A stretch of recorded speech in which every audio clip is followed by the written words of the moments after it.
Kitapçı babaga, şarıldaysın, gürüldeysin, aşık garip satasın. Gerek bolsa, arada bir yalancık katasın. Sokaklarını 4 aylanıp, balçıklar kakıp atasın. Merekkepke, tirakayda, su da katasın. Al geldi, antikacı babanız, dep bakırasın. Masal aytıp aldatmaga balalarını çakırasın. Bala tuğul, balaban da kele seni körmege.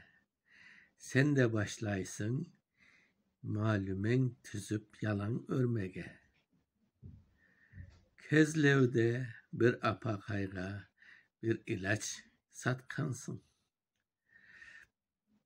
İlacına azganakay, emen tozu katkasın.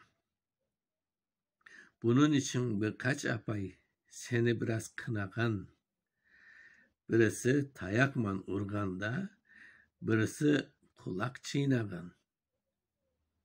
Canım antikacı baba, etme bunu, eyleme. Safsın sen, dünya malı için yalan söyleme. Yarın ahiret gününde son cehennemde yanarsın. Halk cennetke oturganda kimge kitap satarsın?